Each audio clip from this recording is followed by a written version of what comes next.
1664 መጽሐፍ ያነበበልሽ ብታምኝም ባታምኝም ከጠቅላይ ሚኒስትሩ ጋር ቢውሉ አረ ጌታዬ በዚህ በኩል አይደለም መንገዱ አቅጣጫ ሊመራ የሚችል ሰው ይሆናል። የንባብ ባህሪ ልንገርሽ፣ አንድ መጽሐፍ ሳነብ አንዴ ነው ማለት ነው። አድምጬ ነው ማነበው። አሁን ነው ከዚህ መጽሐፍ በጣም የሳበህ ነገር ምንድነው? ይሄን መጽሐፍ እንድትወደው ያደረገህ? ጠላትም ጸጋም እንዳይነቃ ተጠንቀቅ። እዚህ ጋር ልጄ እንዳይባሉ ጠላትም እንዳይሰማ። በነገራችን ላይ በምኒልክ ዘመን ብወለድ ደስታውን አልችልም። በጣም ነው የማከብራቸው የምወዳቸው። የጋሽ ዘኒ ምርጥ 5 መጽሐፎች የመጀመሪያ የትኛው ነው? የኦሮሚያ ሪፐብሊክ ብሎ የጻፉ መጽሐፍ አለ። ማንም ሊደፍረው አልቻለም። እኔ አነበብኩ። አልገባቸውም ፖለቲከኞቹ። ሲወድቁ ደግሞ እንዴት ያሳዝኑሻል። ታናው ነው የምታያቸው። እኔ አይቻቸዋለሁ።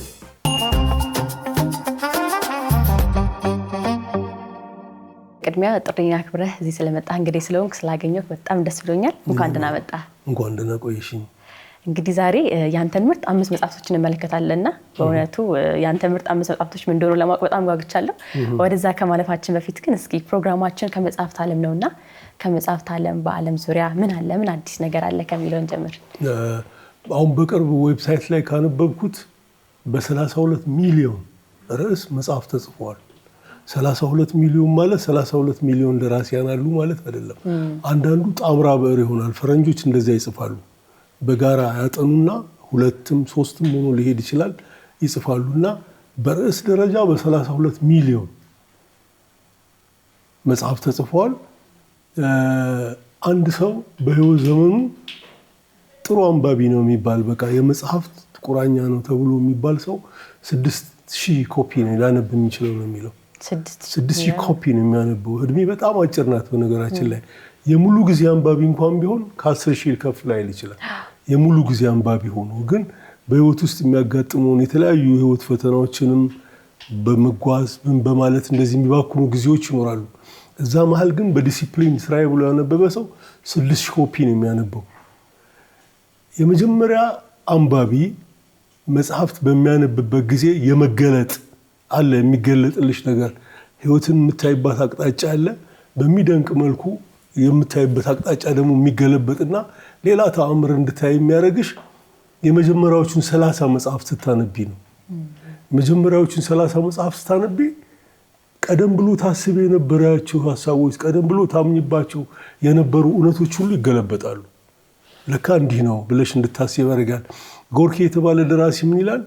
መጽሐፍትን ማንበብ እኮ በኋላ የራስን ሀሳብ ለማሰብ ነው። የምታነቢው ነገር አለ፣ ደራሲው የሚነግርሽ አለ፣ ደራሲዋ የምትነግርሽ ነገር አለ። ወዲያውኑ ግን ወደ ራስሽ ሀሳብ እንድትመለሽ ያደርግና የራስሽን እውነት አጥርተሽ እንድታይ ያደርግሻልና በዓለም ላይ ይህን ያህል እንቅስቃሴ አለ።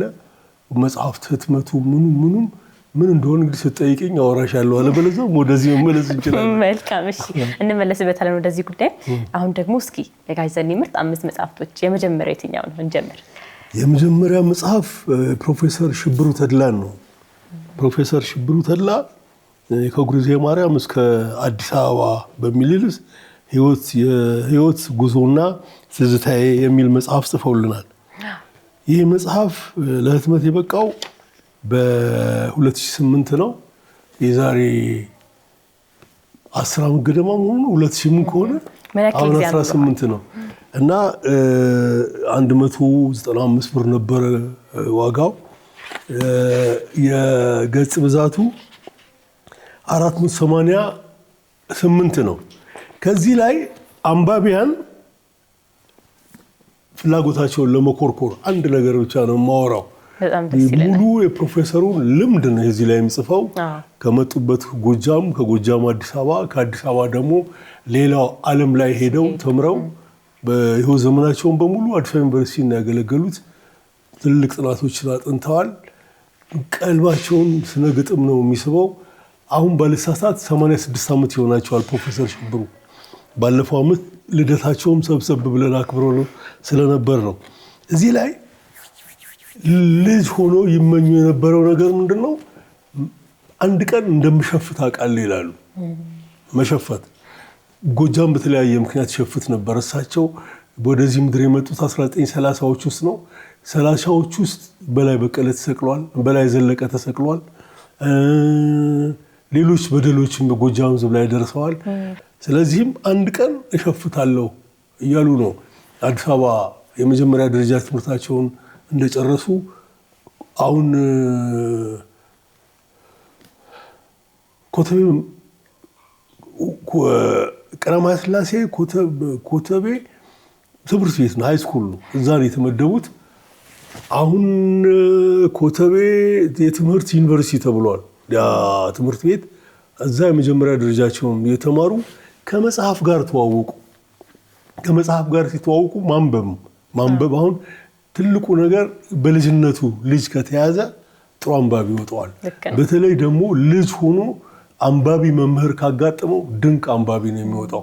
ምክንያቱም ጥሩ መምህር ዛሬ ያነበብኩት ብሎ የልጆቹን መንፈስ ካነቃቃና 1-3-4 ደቂቃ የሚያስደንቅ ነገር ከነገራቸው በኋላ ነው ወደ ክላሱ የሚሄደው። ስለዚህም ያጓጓል። በእኛ የልጅነት ዘመን ደግሞ ትምህርትና ስነ ጥበብ ሚኒስቴር ነበር የሚባለው። እኔ መጀመሪያ ደረጃዬን ቀዳማዊ ሥላሴ ዘመን ላይ ነው የጨረስኩት እና በትምህርትና ስነ ጥበብ ሚኒስቴር ዓርብ የኪነ ጥበብ ቀን ነበር። እንከራከራለን፣ ቲያትር እንሰራለን፣ የተለያዩ ድራማዎች የምንጫወትበት፣ የምንደንስበት ቀን ነው። የዛለት እንዳውም ሰነፍ የሆነውም ልጅ አይቀርም። አሁን ሌላ ቀን ቴስት አለ ምናምን ስትዩ በተለያየ ምክንያት ተደንቃቅፎ የሚቀረው ልጅ የዛለት አይቀርም። አርት ሁሉንም የማካተት አቅም አላትና ያ ጸጋ እሳቸው ደርሷቸዋል። ያንን የልጅነት ንባባቸው ስገምት በእሳቸው በቀዳማዊ ሥላሴ ዘመነ መንግስት የተደራጀ ላይብረሪ አለ። በዛ መጽሐፍት ቤት ውስጥ ደግሞ የነ ሼክስፒር ትልልቅ ስራዎች፣ የነ ቻርልስ ዲከንስ፣ የነ ቶልስቶይ የታወቁ ደራሲያን ስራዎች አጥረው ይዘጋጃሉ። ላደር ኤዲሽን ሲሏቸዋል እነሱ። በ3000 ቃላት በ2500 ቃላት ምናምን ነው የሚዘጋጁት። አሁን ቴል ኦፍ ቱ ሲቲን በ2500 ቃላት ስታነቢ በጣም ነው መንፈስሽን የሚያነቃቃው። ከዛ ትልቁን ፈልገሽ ታነቢያለሽ። ወደፊት ሃይስኩል ስትጨርሺ ዩኒቨርሲቲ ስትገቢ እንደዛ ታደርጊያለሽ እና ከዩኒቨርሲቲ እንኳን ሲወጡ ህይወትን በምልአት እያዩዋት ነው የሚወጡት። ቢያንስ የኢትዮጵያን ስነ ጽሁፍ ያውቃሉ፣ የዓለምን ስነ ጽሁፍ ያውቃሉ፣ ከዛ ሙያቸውን ያውቃሉ እና ትልቅ መገለጥ ነው ዩኒቨርሲቲ ውስጥም ያለው። ፕሮፌሰሩ እነዚህ ላዳር ኤዲሽኖች ያነቡ ጀመር። ሲያነቡ የተገለጠላቸው ቅድም እንዳልኩሽ ምናልባት 30 ቅጽ 40 ቅጽ ላይ ሲደርሱ ሽፍታ ሆናለሁ የሚሉም ተውት እና ኖርማል ላይፋቸውን ኖረው እንዲህ አይነት መጽሐፍም ለኛ ጻፉልን። በተጨማሪም ለአገራችን የትምህርት ስርዓት የበኩላቸውን ካዋጡ ትልልቅ ሳይንቲስቶቻችን መካከል አንዱ ፕሮፌሰር ሽብሩ ተድላ ናቸው። አሁን ነው ከዚህ መጽሐፍ በጣም የሳበህ ነገር ምንድነው? ይሄን መጽሐፍ እንድትወደው ያደረገ ምርጥ 5 ያስቀምጠው አሁን ነገርኩሽ ነው። እንዴት ሽፍታ ሆናለሁ ያለው ልጅ ሐሳብ አስቀየረው። ሽፍታ እንዳትሆኝ እኮ እናትሽ ወይም አባትሽ ወይም የሆነ ዘመድ ምክንያትሽን አውቆ ሊመክርሽ ይገባል። ተው ጥሩ አይደለም ምናምን መጽሐፍ ነው መክሮ የቀየረው እንጂ ትልልቅ የሚደንቁ ሐሳቦች እዚህ ላይ አሉ። ፕሮፌሰር ባህሩ ዘውዴ ምን ይላል? ግለ ታሪክ መጽሐፍ እርቃን መቆም ነው የሚለው። ምንም የሚደብቁት ነገር የለም፣ ይነግሩሻል። ስለዚህም እሳቸውን ብቻ ሳይሆን የኢትዮጵያን ታሪክ፣ የዘመኑን አመለካከት፣ እምነት ብዙ ነገር ነው ግለ ታሪክ በምታነብ ጊዜ እንዳያሽ የሚያደርገው። ምክንያቱም እኔ 1950ዎች ውስጥ ነው የመጣሁት፣ እሳቸው 30ዎች ውስጥ ናቸው። አላውቀውም ያን ዘመን። የእሳቸውን ዘመን እኮ እንድኖረው አደረገኝ እና ትልቅ መጽሐፍ ነው። እርግጠኛ ነኝ ከገበያ ወጥቷል። ላይብረሪ ውስጥ ግን ይኖራል። ልጆች ፈልገው እንዲያነቡ መምከሩ ጥሩ ነው። መልካም። እንደው ግን አንተ ምን ያክል ጊዜ አንብበከዋል? እስኪ ይሄንን መጽሐፍ የንባብ ባህሪ ልንገርሽ። አንድ መጽሐፍ ሳነብ አንዴ ነው የማነበው፣ አድምቼ ነው የማነበው፣ አሰምርበታለሁኝ፣ አረሳው። ረጅም ጊዜ ሲናፍቀኝ ድጋሚ ልመጣ እችል ይሆናል እንጂ ደጋግሜ የማነባቸው ብዙ መጽሐፍት የሉም። ተራራ አይደለም ሳነብ፣ ቀስ ብዬ አንጎሌ እየያዘ ነው ወይ ሐሳቡን። አንጎሌን ካልያዘው ለመጨረስ ስላላነበው ብሬክ አደርጋለሁ። አሁን ሌሊት ተነስቶ የማንበብ ልምድ አለኝ። 8 ሰዓት እነሳና ማንበብ እጀምርና ጥሩ አንጎሌ ሄድና የመድከም ነገር ሲኖር እዘጋና ተኛለሁ። ልክ ስነቃ የቆምኩበትን አውቃለሁ፣ ቀጥላለሁና አንዴ ነው የማነበው። ግን በእያንዳንዱ ነገር ላይ ነቅሼ ብዙ ልልሽ ይችላለሁ። በጣም ደስ ይላል። ይሄ ሁላችንም መማር አለብን። አንድ ያድምተናም የማይረሳ ነገር ከሆነ ኢዚ ስንባብ ትንሽ ነገር ልንገርሽ ጥሩና አንድ ሰው አዋቂ ለመሆን የኮሌጅ ትምህርት አላልኩም፣ የዩኒቨርሲቲ ትምህርት አላልኩም፣ ማንበብና መጻፍ የሚችል አሁን እኛ የምንነጋገረው በአማርኛ ነው። በአማርኛ ማንበብና መጻፍ የሚችል በቀን 15 ደቂቃ ቢያነብ ጥሩ ነው የሚል አንድ ጥናት ከ40 ምናምን ዓመት በፊት አነበብኩኝ። 43 44 ዓመት በፊት አነበብኩኝ። 15 ደቂቃ አንድ ሰው ፈጣን አንባቢ 300 ቃል ነው አንድ የሚያነበው። አዝጋሚ አንባቢ እንደኔ አይነቱ ደግሞ 200 ሊሆን ይችላል፣ 250 ሊሆን። በልምምድ ግን ታመጪዋለሽ። 15 ደቂቃ ያነበበ ሰው 4500 ቃላት ያነባል። 4500 ቃላት ያነበበ ሰው አንድ መለስተኛ መጽሐፍ በሳምንት ይጨርሳል። ለምሳሌ ከአድማስ ባሻገር የበዓሉ ግርማ ነው፣ የታንጉት ሚስጥር የብርሃኑ ዘሪሁን ነው፣ ልጅነት የኔ መጽሐፍ ነው፣ ያልቃል። ይቺ ልጅ ወይም ይሄ ልጅ በ18 ዓመታቸው ጀምረዋል ብለን ብናስብ በሳምንት አንድ መጽሐፍ እየጨረሱ 32 ዓመት ያነባሉ። 18 ዓመት ላይ ጀምረዋል ብለን አስበናል። 32 ዓመት ቢያነቡ ያለምንም ጥርጥር 1600 ምናምን መጽሐፍ አንብበዋል። 1664 መጽሐፍ ነው የሚያነቡት። 1664 መጽሐፍ ያነበበ ልጅ ብታምኑም ባታምኑም የዩኒቨርሲቲ ትምህርት የለውም፣ የላትም። የኮሌጅ ትምህርት የለውም፣ የላትም፣ አይኖራቸውም። ግን ተወካዮች ምክር ቤት ውስጥ ታስቀምጫቸው በኢትዮጵያ ኢኮኖሚ ምጣኔ ሀብት ምን ላይ ሀሳብ ማዋጣት የሚችሉ ናቸው። ከጠቅላይ ሚኒስትሩ ጋር ቢውሉ ኧረ ጌታዬ በዚህ በኩል አይደለም መንገዱ ብሎ አቅጣጫ ሊመራ የሚችል ሰው ይሆናል ነው የሚለው። ብቅት ነው የሚያደርግሽ፣ ይከፈታል። የመጀመሪያው 30ዎቹ ናቸው ቅዠት የሚኖሩት። በዛ ላይ ደግሞ ታዳብሪዋለሽ፣ ሰዎች ታማክሪያለሽ። ከአንቺ በላይ በእውቀት የበለሰሉ ሰዎች ካሉ ታነጋግሪያለሽ እና ብቃትሽን ከፍ ያደርገዋል። አዋቂ የሚባለው እሱ ነው። ትምህርት ቤት ብትሄጂ የአንድ ሙያ ባለቤት ያደርግሻል። ሐኪም ያደርግሻል፣ ኢንጂነር ያደርግሻል፣ የምጣኔ ሀብት ባለሙያ ያደርግሻል። ሌላውን ልታነቢ ካልቻልሽ ግን አታቂ። ማወቅ የሚባለው እንደዛ ነው እና ንባብ የግድ ነው ልልሽ ፈልጌ ነው። ልክ ነው። ሙሉ ሰው ያደርጋል፣ ብቁ ያደርጋል በሚለው እንያዘው። መልካም። ሁለተኛ መጽሐፌ በቅርብ አንብቤ የጨረስኩት ነው። ወጣት የታሪክ ተመራማሪ ነው። ዶክተር ደቻሳ አበበ ይባላል። አዲስ አበባ ዩኒቨርሲቲ ውስጥ ነው የሚያስተምረው። ከጻፋቸው 4 መጽሐፍ 2ቱን ነው ያነበብኩለት እና የቅርብ ጊዜ ታሪካችን ላይ በጣም ነው የሚጠበበው። በጣም የቅርብ ጊዜ ታሪካችን ላይ ይጠበባል።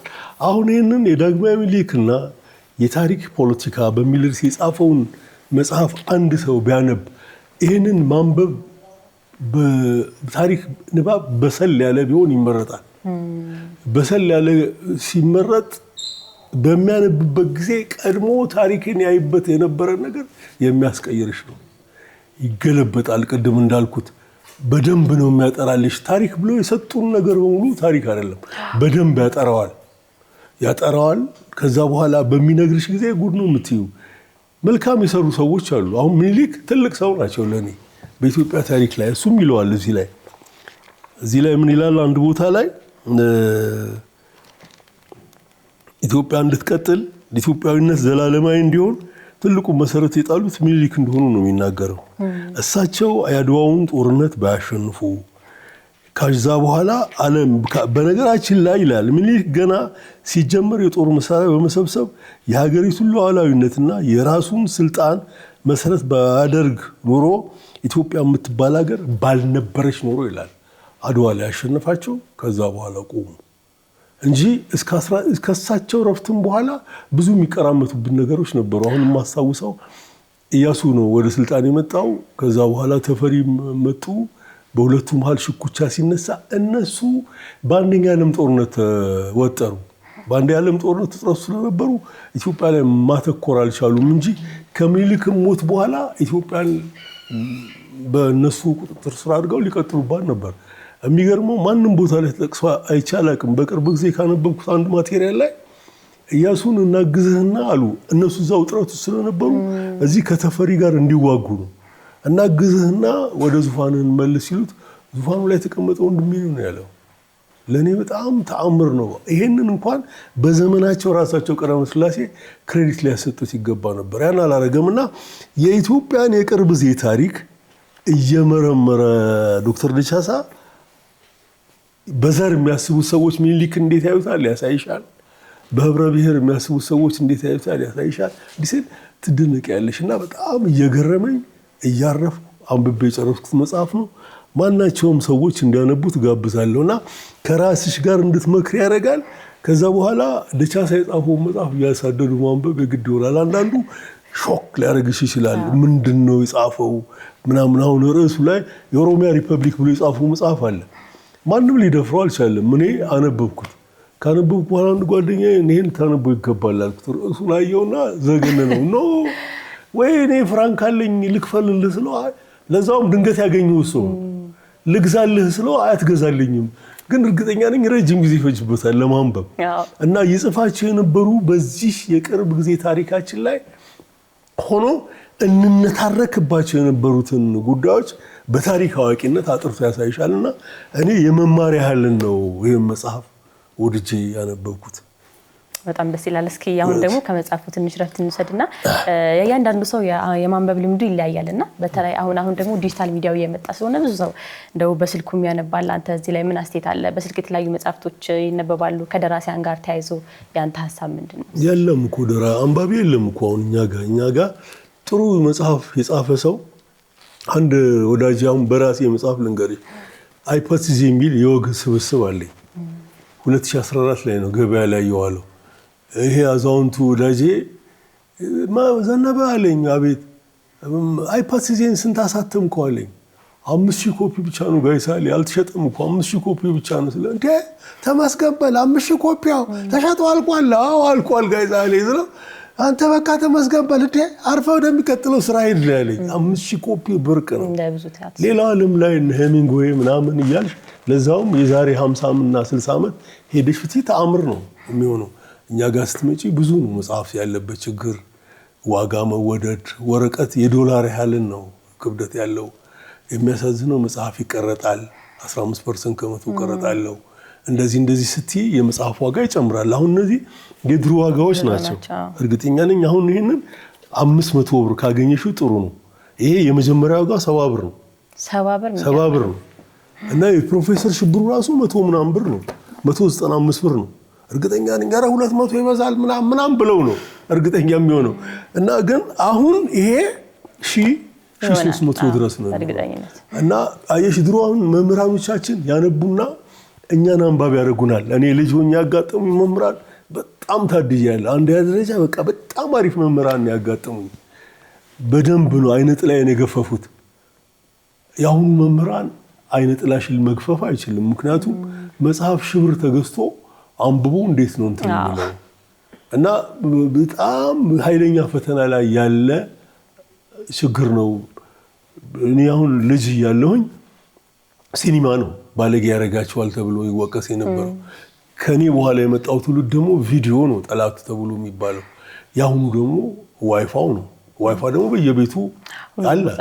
24 ሰዓት ነው እዛ ላይ የሚያፈጠው። አሁን ጎረምሳ ልጅ አለኝ 24 ሰዓት ነው በቃ በራሱ ጊዜ ሲታክተ የተወው ብዬ ነው ዝም ያልኩት።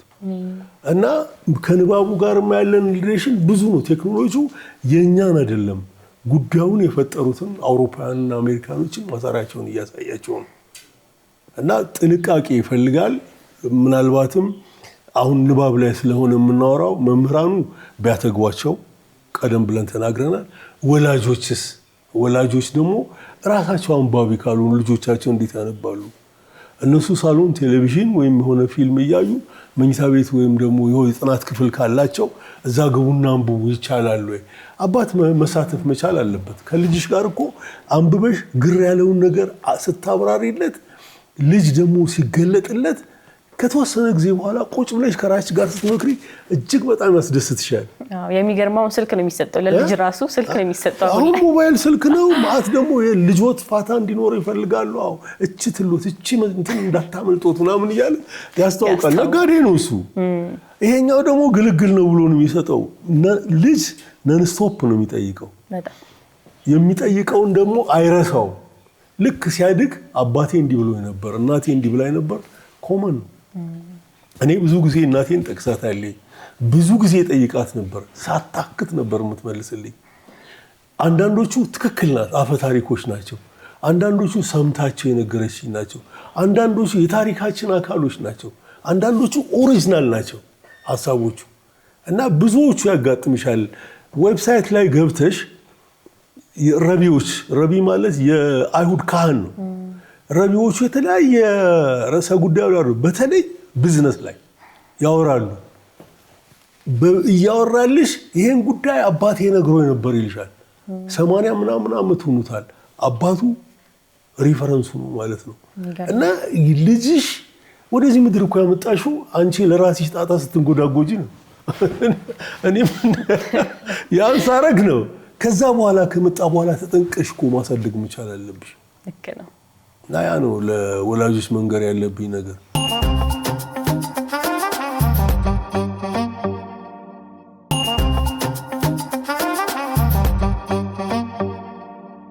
መሀል ላይ ጥሩ መልእክት አስተላልፈናል። ወደ ቀጣዩ መጽሐፍ ደግሞ እንሂድ። እሺ። የመንግስትና የህዝብ አስተዳደር ቅርስ የሆነ መጽሐፍ ነው። ይሄ በ1953 ዓመተ ምህረት እኔ ወደዚህ ምድር ከመጣሁ ከ3 ዓመት በኋላ ለህትመት የበቃ መጽሐፍ ነው። ይገርማል። ደራሲው በጣም የተከበረ ነጋድረስ ገብረሕይወት ባይከዳኝ ይባላሉ። መንግስትና የህዝብ አስተዳደር ብለው በዛ ዘመን ይሄን ማሰባቸው ራሱ በጣም የሚገርም ነው። ትምህርታቸው አውሮፓ ነው። ሕክምና ነው የተማሩት። እዚህ አዲስ አበባ ከመጡ በኋላ አማርኛን ለምደው ነው በአማርኛ የጻፉት። መጀመሪያ አፍ መፍቻቸው ትግርኛ ነበር። የአድዋ ሰው ናቸው። ማይምሻህ የሚባል አካባቢ ነው የተወለዱት። ሄጄ አይቼዋለሁ ሰፈራቸውን። መንፈሳቸውን ለመጋራት ከመኪና ሁሉ መውረዴን አስታውሳለሁ። ማይምሻህ ላይ ይህን መጽሐፍ አንብቤ ከዚህ መንፈስ ጋርማ መኖር አለብኝ፣ ገብረሕይወትን ሳላስባቸው አልወርድም ብዬ አላልፍም ብዬ እነ ዶክተር ተወልደም አብረው የነበሩ እንዲቆሙ አድርገን ነጋድረስን አስበናቸው ነው ያለፍነው። እና በልጅነታቸው በምጽዋ በኩል ለመርከብ ጠፍተው አውሮፓውያን አግኝተዋቸው አስተምረዋቸው ተመልሰው መጥተው 2 ድንቅ መጽሐፍ ጽፈውልናል። አንዱ ይሄ ነው፣ መንግስትና የህዝብ አስተዳደር። የዛሬ 100 ዓመት በነበረች ኢትዮጵያ እንግዲህ ይሄ መጽሐፍ የመጀመሪያው ህትመት 1916 ነው የታተመው። 102 ዓመት ሆኖታል በኢትዮጵያ ስነ ጽሁፍ ውስጥ። ጊዜው አጋጣሚ ሲፈቅድልሽ ያነባሉ ብለሽ የምታስቢያቸውን ሰዎች ሲያጋጥሙሽ መንግስትና የህዝብ አስተዳደርን አንብበሃል ቢያቸው አላነበቡትም። እርግጠኛ ሆኜ ነው የምነግርሽ። ከአንድ ሺህ ኢትዮጵያን አሁንም ብትጠይቂ አንድ ያነበበ ካገኘሽ እድለኛ ነሽ። የለም። እና ይህን መጽሐፍ አለማንበብ ያጎላል። ይህን መጽሐፍ ስታነቢ ደግሞ በዛን ጊዜ የዛሬ 100 ዓመት በነበረች ኢትዮጵያ እኔ አንተ አሽከር እኔ አንተ ቡችላ እያለ ለንጉሱ እጅ በሚነሳበት ጫማ በሚስምበት ዘመን ላይ መንግስትና የህዝብ አስተዳደርን መዝኖ መጽሐፍ ተአምር ነው ለኔ። በጣም ማንኛውም ኢትዮጵያዊ የተማረ የማንበብ እድል የደረሰው ኢትዮጵያዊ በሙሉ መንግስትና የህዝብ አስተዳደርን ስታደንቂ በአክብሮት በአድናቆት በመውደድ ነው የሚያነሳልሽ። አዲስ አበባ ዩኒቨርሲቲም ደግሞ ጥሩነቱ በቋሚነት ያሳትመዋል። አሁን በቋሚነት ስለሚታተም ገበያ ውስጥ ይገኛል። መንግስት ምንድነው? ህዝብስ ምንድነው? እንዴት ነው ሀገር መምራት ያለበት? ለዛውም ኢትዮጵያ ገና ከአድዋው ጦርነት ውጭ ወጣ ምኒልክ በነበሩ ዘመን ነው ኢትዮጵያ የመጣው። ወጣ መንግስት አዋቅራ በገባቸው ልክ በሚሄዱበት ጊዜ በነገራችን ላይ መንግስትን መስርቶ አገርን መምራት ከአውሮፓውያን አልተማርነውም። ሌሎች አፍሪካን ሀገሮች በሙሉ መንግስትን መስርቶ አገርን መምራት ከአውሮፓውያን የተማሩት። እኛ ያን መዋቅር ዘርግተን አገርን የመምራት ትልቅ ባህል ያለን ህዝብ ሆነን የምንገጫገጨው የምንፈተነው ብዙ የሚያስቸግረን ነገር አለ። ያንን አጥርቶ የጻፈ ሰው ነው። ገብረሕይወት ባይከዳኝ ሲያርፉ ልዑል ራስ ምሩ ነበሩ። ስለ ገብረሕይወት ባይከዳኝ ምን ይላሉ? ገብረሕይወት ባይከዳኝ አረፈ። 30 ምናምን ዓመታቸው ነው፣ በጣም ወጣት እና አረፈ። እንደሱ የሚያስብ በዛን ጊዜ 10 ኢትዮጵያውያን አልነበሩም የሚለው ትልቅ ጭንቅላት፣ ትልቅ ሀሳብ፣ ትልቅ አእምሮ ያለው ሰው ናቸው አንተም አንቱም እያልኩኝ ነው ሰው ነው እኚህን ሰው ደግሞ ወደ ህትመት ለማምጣት ጳውሎስ ምናምኑ የሚባሉ ሰውዬ ትልቅ ሚና ተጫውተዋል ጳውሎስ ምናምኑ እንዲሁ ያደዋ ሰው ናቸው ዲፕሎማት ናቸው በተለያየ የኢትዮጵያ ፖለቲካ ስርዓት ውስጥ አገልግለዋልና እርባና ያለው አሁን እንዲህ አይነት አይን ነው ኢትዮጵያ የሚያስፈልጋት እርባና ያለው ሐሳብ መሆኑ ገብቷቸው ቁጭ ብሎ እንዲጽፍ አድርገውት ትልቅ ትሩፋት ነው የተውልን እና ይሄን መጽሐፍ ማንኛውም ኢትዮጵያዊ በህይወት ዘመኑ አንድ ጊዜ ሊያነበው የሚገባ መጽሐፍ ነው ብዬ እንደው ወደ ቀጣዩ ሳንሄድ እዚህ መጽሐፍ ላይ የተጠቀሱ የተወሰኑ ሐሳቦች መሬት ላይ ቢወርድ ኖሮ በአሁኑ ሰዓት ምን አይነት ነገሮች እስኪለወጣሉ በህይወታችን ላይ ብዙዎቹ ወርደዋል አሁን በኢንቨስትመንት ላይ ኢትዮጵያ እንደ ቆዳ አልፍታ ከምትልክ ይልቅ እዚሁ የለፋውን ቆዳ ጫማውን ፕሮሰስ አድርገን ብልክ እንዴት አትራፊ ለምን ያኔ አይታሰብም ያኔ አይደለም ከ50 ዓመት በፊት በነበረ ኢትዮጵያ አይታሰብም አሁን ግን ብዙዎቹ በኢንተርፕራይዝሺፕ በምን ተግባራዊ ሆኗል ይሄንን ገብረህይወት ያነሳል እና በጣም ትልቅ አእምሮ ካላቸው ኢትዮጵያውያን መካከል አንዱ ነው አሳዛኝ ነው በ30 ምናምን ዓመት ሞት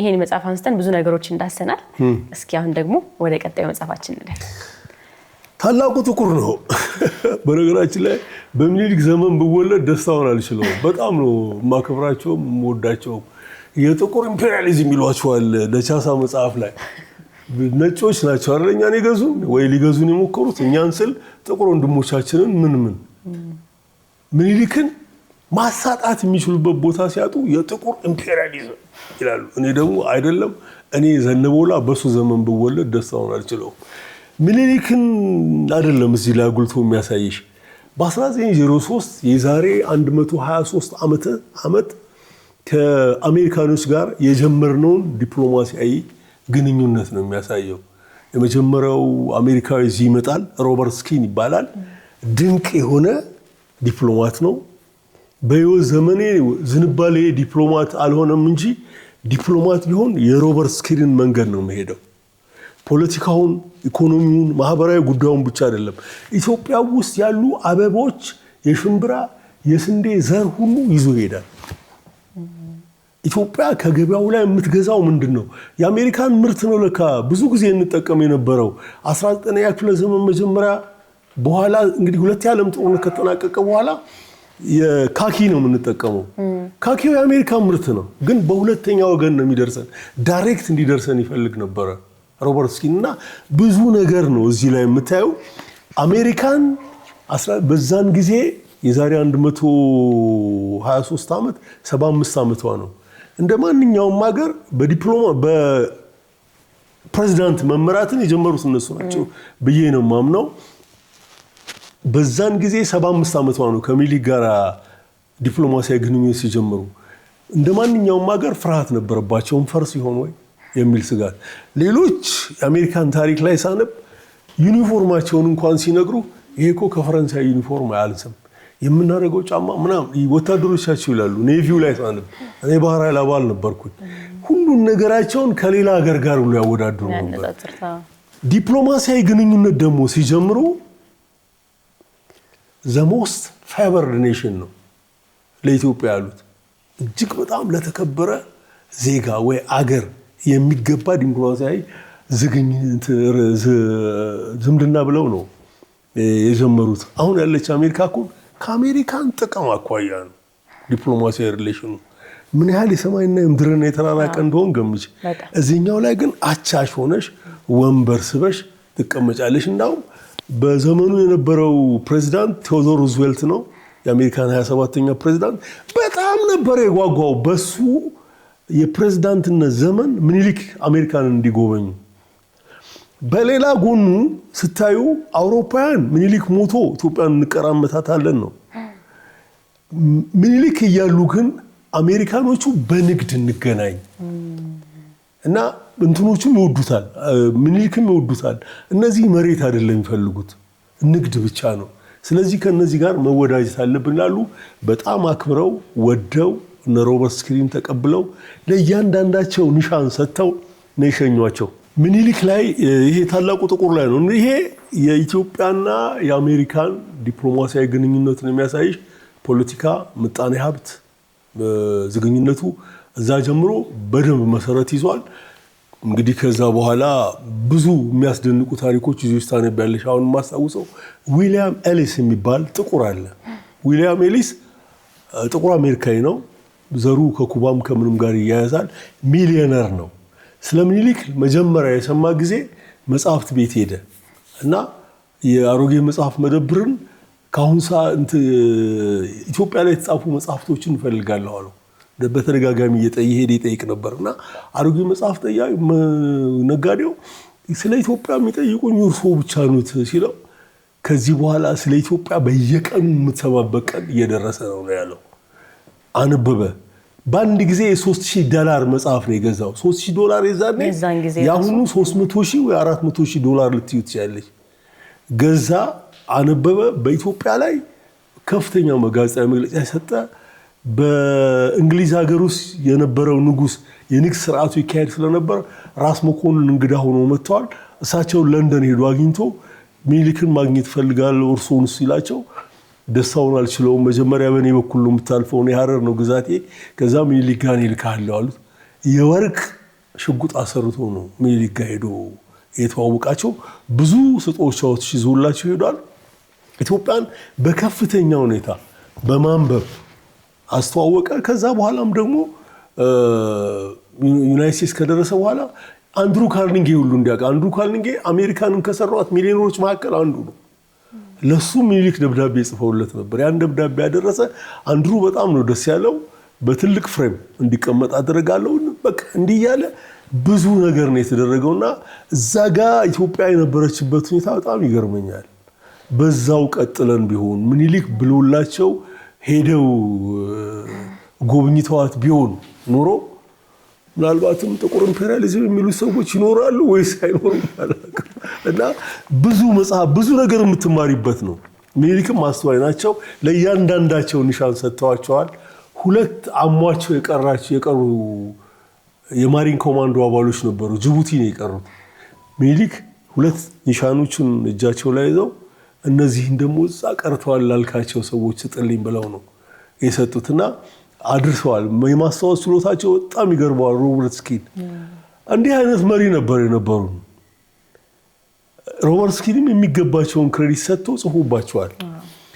የሚያሳዝነኝ ሮበርት ስኪን በህይወት እያለ ቀዳማዊ ሥላሴ ለዩናይትድ ስቴትስን ጎብኝተዋል ዋሽንግተን።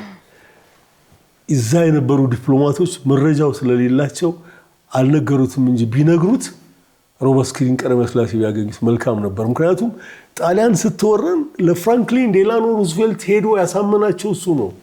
ኢትዮጵያ ኮሎናይዝ የተደረገች አገር አይደለችም፣ ነፃ አገር ናት ብሎ አሜሪካን እውቅና የጣሊያን ኮሎኒ ኢትዮጵያ አይደለችም ብሎ ከወሰኑ 4 ሀገሮች መካከል አንዱ ዩናይትድ ስቴትስ ያደረገው ሮበርት ስኪን ነውና እዚህ መጽሐፍ ውስጥ ተአምር ነው። ዓለምን መዞር ነው።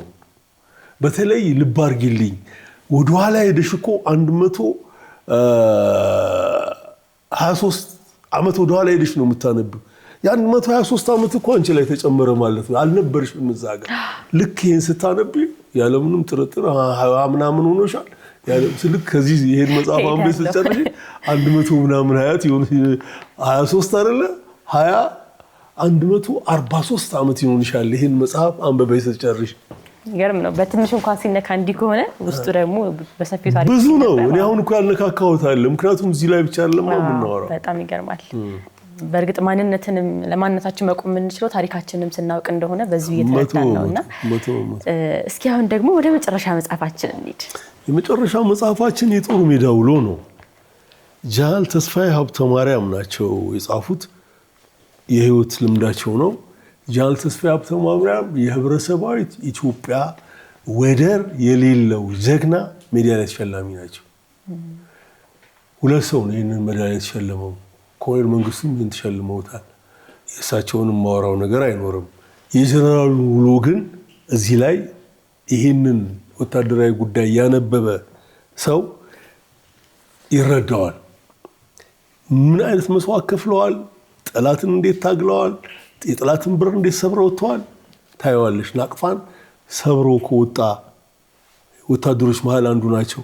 እዚህ ጋር ጀነራል ተስፋዬ ምንድን ነው ያደረጉት? ወታደራዊ ስልጠናውን በአግባቡ ይነግሩሻል። ወታደራዊ ስልጠና ላይ የተሰጠሽን ትምህርት በአግባቡ ካልያሽ ልክ ግንባር ስትገቢ የመጀመሪያ ሟች በአግባቡ ያልተማረው ነው። እሳቸው አገር ውስጥም ውጭም የተሰጣቸውን ትምህርት ጠንቅቅ አድርገው ይዘዋል። ልክ ናቅፋ መጣል ነው። እዛ በጠላት ተከቧል የወገን ጦር። እዛ ተጥለሽ ከዛ በኋላ ያንን አጥርቶ የወገን ጦርን ማዳን ነው። መስዋዕትነቱን ያሳይሻል። ረሃቡን፣ ችግሩን፣ ችጋሩን ይችሉታል። ከዛ የጠላትን በር ሰብረው ይወጣሉ። አሁንም ኤርትራ ውስጥ ያ ቦታ ተስፋዬ በር ነው የሚባለው። እሳቸው ሰብረው የወጡትንና ኢትዮጵያን ለመጠበቅ እዚህ ውስጥ ቅድም ምጣኔ ሀብት አውርተናል፣ ታሪክ አውርተናል። ምን ኢትዮጵያን ለመጠበቅ ደግሞ አንዱ መሳሪያ ውትድርና ነው። ምን ያህል ጠንካራ ወታደር መሆን ይቻላል? ይሄንን ብቻ በማንበብ እኔ አሁን ድሮ የጀነራል ተስፋዬን ታሪክ ከማንበብ በፊት እነ ፊልድ ማርሻል ሞንቶጎመሪ የነ ፊልድ ማርሻል ሮሜልን ውጭ ሀገር ያሉ የፈረንጆቹን ወታደራዊ ህይወት እያነበብኩ ነው ራሴን የገራሁት። ልክ የመከራው ጊዜ ሲመጣ ደግሞ ራሴን እንዴት ማዳን አለብኝ ተክኞ ስለነበር ወጣሁኝ። ከባድ የጦርነት ጊዜ ኤርትራ ውስጥ የመጨረሻውን ጦርነት ተካፍያለሁ። ምጽዋ በሚደመሰስ ጊዜ እዛው ነበርኩ። 4 ቀን ምግብ አልበላሁም፣ 4 ቀን ውሃ አልጠጣሁም፣ 4 ቀን እንቅልፍ አልተኛሁም። እነዚህ በሙሉ ደግሞ ትዝ የሚሉሽ ሰላም በሆነ አካባቢ ላይ ካለሽ ነው እንጂ በማንኛውም ጊዜ የተኮሰ ጥይት ድራሽን ሊያጠፋው እንደሚችል ስለማቅ ነቅቼ ሰራ ወጣሁኝ። ያ ንባብ ጠቅሞኛል። የጀነራል ተስፋዬን ደግሞ ሳነብ ከነ ፊልድ ማርሻል ሞንቶጎመሪም ከነ ፊልድ ማርሻል ሮሜልም ነው የላቀብኝ። 2 የወታደራዊ ልምዳቸውን ያካፍሉናል። አንድ ምስራቅ ላይ ተዋግተዋል። በዚያድ ባሬ ጦርነት ጊዜ ተዋግተው ተመተው ሞቷል። ቅበሩት ጋር ከደረሱ በኋላ ነው ወደ ህይወት የመለሷቸው አለ ይሄ ኤክስፒሪየንስ። ከዛ ደግሞ እዚህ በአብዮት ወቅት ፈተና ከገጠመው ሰራዊት አንዱ ኤርቦርን ነው። ኤርቦርን በአብዮተኞች ስለተጠላ ሊመታ ነው። ስለዚህም ከመመታትና እርባና የሌለው ህይወት ኖሮ ከማለፍ እዛ የወገን ጦርን እናድን በሚለው ላይ ተስማምተው ይጣላሉ። ዙሪያው ተከቧል። ኢንተርናሽናሊ በአየር እየወረደን ያለ እንትን አትመችም ነው የሚባለው። በዓለም አቀፍ ደረጃ በጃንጥላ እየወረደ ያለ ጠላት ግን አግኝቶ ይበሰዋል። እና ብዙ ጓደኞቻቸው አየር ላይ ተገለዋል። ወርደው ግን አስተባብረው መርተው ነው የወጡትና እንዲህ አይነቱን ወታደራዊ ህይወት ውትድርና ያሉ ጓዶች የግድ ሊያነቡት ይገባል። የትምህርታቸውም አካል መሆን አለበት። ይሄ ብቻ አይደለም። አሁን ወታደራዊ ጉዳይ ሳነሳ እጅግ በጣም ማከብረው 2 የዓለም ጦርነትን ኢትዮጵያ ነፃ ያወጣትን የ19ኛ ክፍለ ዘመን የ19ኛው ዘመን ትውልድንም ጭምር ነው። 1900 ተወልደው ደርሰው የራሳቸውን ስንቅ የራሳቸውን ጠመንጃ ይዘው ኢትዮጵያን ነፃ ያወጡትን የኢትዮጵያን አርበኞች በጣም ከሚያከብሩ ሰዎች መሀል አንዱ እኔ ነኝ። በእነሱ ላይ ጽፌም አውርቼም አልጠግብም ያደረጉትን ስለማቅ። ይሄኛው ወታደር ደግሞ ስንቅ አለው፣ ትጥቅ አለው። ኢትዮጵያ ህዝብ የሚያስፈልገውን ነገር ያቀርብለታል። እንዴት ዳር ድንበሬን አስከብራለሁ፣ እንዴት ወታደራዊ ብቃቴን ከፍ አደርጋለሁ፣ ሊማርበት የሚችል መጽሐፍ ነው ይሄ መጽሐፍ። እኔ የኢትዮጵያ ወታደር አሁን ያለው በሙሉ ሊያነበው ይገባል ብዬ አምናለሁኝ። ይህን ስል ቀደም ብሎ በቀድሞ ሰራዊት አባል ሆነን አብረን የሰራን ጓዶችን በሙሉ ማከብር መሆኔን እናገር ፈልጋለሁ። አከብራለሁ ስል የጻፉትን ጽፈው ግፋቢል ከ1 ደርዘን በላይ መጽሐፍ ትተውልናል። የተለያዩ ጀነራሎች፣ ኮሎኔሎች፣ ሻለቃዎች እንደዚህ እነሱ በጣም መከበር ያለባቸው ናቸው። ለትውልዱ ያስፈልገዋል። ኢትዮጵያ ባለፉት 50 ዓመታት ስታልፍ እነሱ ምን አይነት መስዋዕትነት ከፍለዋል ትተውልናል እና በጣም ትልቅ ነገር ያደረጉት አንብቤያቸዋለሁ እኔ እና ለምስክርነት ግን የመረጥኩት የጀነራል ተስፋዬን ነው። ላብ ደምን ያድናል ነው መሪ ቃላቸው። ላቡን አፍስሶ አንጠፍጥፎ በአግባቡ ትሬኒንጉን የወሰደ ወታደር ልክ የመከራው ጊዜ ላይ አልፈዋል። እንትን ላይ ሰብረው ከወጡ በኋላ የናቅፋን ምሽግ ሰብረው ወጥተው ወደ ወገን ጦር ለመቀላቀል በሚሄዱበት ጊዜ ጀነራል ተስፋዬ ትምህርታቸውን አንድ በአንድ ተግባራዊ ያደርጉ ነበር። ትእዛዝ መቀበል ያቆሙ ወታደሮች ነበሩ። ውሃ ይጠማቸውና ይጠይቃሉ፣ ቀጨው። ምግብ ይረባቸውና ጎራ ሲሉ ምግብ ያቀርቡላቸዋል። ግን ሻዕቢያ መጥቶ እምሽክ ያደርጋቸዋል። ጀነራል ተስፋዬ ረሃቧንም ጥማቷንም ጥለው ወገን ጦር ጋር እስከሚደርሱ ድረስ የማንንም እርዳታ አልጠየቁም። ትሬኒንጉ ነው። ልክ ወገን ጦር ጋር ሲደርሱ ከኋላ ገስግሶ ከመጣ ሻዕቢያ ጋር መተጋተግ ጀመሩ። ሲተጋተጉ የወገን ጦር መረጃ የለውም። በብዙ አሳር ጠሰው ነው የገቡትና ይሄን መጽሐፍ ሳነብ የነበርኩበትን ስሜት ልንገርሽ። ወንድ ልጄ ተወልዷል፣ አጠገቤ ተኝቷል። መጽሐፉን ስገልጸው ጠላትም ጸጋም እንዳይነቃ ተጠንቅቆ ተኝቷል። እዚህ ጋር ልጄ እንዳይባል ጠላትም እንዳይሰማ እዚህ ድረስ ትንፋሽ አሳጥሬ ነው። ጀነራል ተስፋዬ ወዳጄ ናቸው። ብዙ ወታደራዊ ጉዳይ ላይ እንወያያለን። እርግጠኛ ነኝ ሌላ ልምዳቸውን ይጽፋሉ ብዬ ተስፋ አደርጋለሁ። እኛም እንጠብቃለን። እንግዲህ ጋሽ ዘኔ በአንተ ምርጥ 5 መጽሐፍቶች ውስጥ ወደ ኋላ ተመለሰን የሚገርሙ ታሪኮችን ቃኘንና ይሄ ጊዜ ባያልቅ ብዬ ተመኘው። እንደው ግን እስኪ ከመለየታችን በፊት በመጨረሻ ግን ማለት የምፈልገው ነገር ካለ ለአንባቢያንም እንዲሁም ደግሞ አሁን እየመጡ ያሉ አዳዲስ ደራሲያን አሉና ለነሱ መልእክት ካለ እሱን አስተላልፈን አሉ። አዳዲስ ደራሲያን አሉ፣ በጣም አደንቃለሁ። በነገራችን ላይ ቅድም አሁን 15 ደቂቃ ስለማንበብ አውርቼልሻለሁ አይደል? ቋንቋሽን ገርተሽ እንግሊዝኛ ብትጨምሪበት ጥሩ ነው። ወጣቶቹ በተለይ እንግሊዝኛ ብትጨምሩበት የማንበብ መስካቸው በጣም ሰፊ ይላል። አንድ ሰው አሁን ባለች ኢትዮጵያ በአማርኛ ብቻ አንብቦ አዋቂ መሆን ይችላል። በብዙ ርዕሰ ጉዳይ ላይ በአማርኛ ቋንቋ ተጽፏል። እርግጠኛ ነኝ ሌሎችም ቋንቋዎች አሁን እየተጉ ነው። የሚያደነቃቅፋቸው ነገር ካልተፈጠረ ይሄንን ትጋት ይቀጥላሉ ብዬ ገምታለሁ። ልጆቻችሁ መጽሐፍት መሃል ተወልደው መጽሐፍት መሃል እንዲያድጉ አድርጉ። ይሄን ነው ለወላጆች መንገር እንፈልገው። በተረፈ የኛ ማህበረሰብ ጉራጌ ላይ አንድ ሞዳት አባባል አለች። ይሄንን የነገረኝ ነብይ መኮንን ነው። ፊሎሶፋይዝ የፍልስፍና ስለሆነች ነብይ ይዟት አጫወተኝ። ጉራጌ የኛ ማህበረሰብ ነው። በፐርሰንት እናስቀምጠው ብንል 95% ከመቶ ቢዝነስሜን ነው። 5% የተለያየ ስራዎች ውስጥ እናገኘዋለን። ማንኛውም ጉራጌ ይለኛል ነብይ። እንዳውም ለራሱ ለተፈራ ዋልዋ ነው የነገሩት። ርዘዝ ታደርጋለህ አሉት። ምንድነው ርዘዝ አላቸው። ተፈራ ዋልዋ ርዘዛው ቀን ስትሯሯጥ፣ ስትሸቅብ፣ ስትነግድ ምን ስትውላለህ። ከዛ ማታ ራትህን በልተህ አልጋ ላይ ጋደም ስትል 15 ደቂቃ ምን ሰራው ብለህ ራስን ትመረምራለህ ሲሉት ተፈራ እንዲህ ነው ብዕሩን የጣለው ነው የሚሉት። የነገሩት ጊዜ ተፈራ ነብይ ሲያጫውት አያረግም ርዘዝ። እርግጠኛ ነኝ ከዛ በኋላ ጀምሯል ብዬ ተስፋ አደርጋለሁ። ስለዚህ ቀን ምን ሰራሁ ብላችሁ ርዘዝ አድርጉ። ማታ ስተኙ ርዘዝ የማድረግ ልምድ ይኑራችሁ። ምንድን ነው የሰራሁት? ምንድን ነው ያጠፋሁት? ራስሽን እኮ ታርሚያለሽ። ምንድን ነው ሲያለማሁት? ለማንስ ምን ደረስኩኝ? የደረሱልኝ ሰዎች ነበሩ እንዲህ አረኩላ ብለሽ ራስሽን መመርመር ነው። እግዚአብሔር እድሜ አይደለም የሚሰጠን፣ አንዳንድ ቀን ነው የሚሰጠን።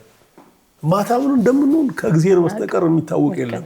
በየዕለቱ ርዘዝ አድርገን የራሳችን ሰው እንሁን። ኢትዮጵያ በጣም ትልልቅ ሀሳብ ያላቸው ሰዎች የሚያስፈልጋት ዘመን ላይ ነው ያለነው። ይህንንም ዘመን ወደዋለሁ፣ ፈተናም ስላለበት ፈተናውን እንደ ግለሰብ እንዴት ነው ማለፍ ያለብኝ፣ እንደ ህብረተሰብስ እንዴት ነው ማለፍ ያለብን እያልኩ እቆዝማለሁ። እና ሁላችንም ርዘዝ እናድርግ። የሰማነውን በልቦናችን ያሳድረው። ጋሽ ዘኔ በድጋሚ ስለመጣ በጣም ደስ ብሎኛል። ቆንጆ ቆይታ ነበረን። እጅግ አድርጌ አመሰግናለሁ። መጨረሻችንም እንግዲህ ይሄን ቆንጆ ቆይታ በርዘዝ እኛም እንዘጋዋለን። ርዘዝ እናድርግ በሚለው መልእክታችን እንዘጋዋለን። ተመልካቾቻችን የዛሬው ከመጽሐፍት ዓለም ፕሮግራማችን እንግዲህ እጅግ ከምንወደው ከምናደንቀው የኢትዮጵያ ስነ ጽሑፍ ላይ ትልቅ አሻራቸውን ካሳረፉልን ሰዎች መካከል ጋሽ ዘነበ ወላጋ ነበረን። ምርጥ 5 መጽሐፍቶቹ የጋሽ ዘኔ ምርጥ 5 መጽሐፍቶች የትኞቹ ናቸው የሚለውን ተመልክተናል። እስካሁን ስትከታተሉ ስለነበረ እጅግ አድርገን እናመሰግናለን። ቀሪው አርት መዛኛ ፕሮግራሞች ይቀጥላሉ።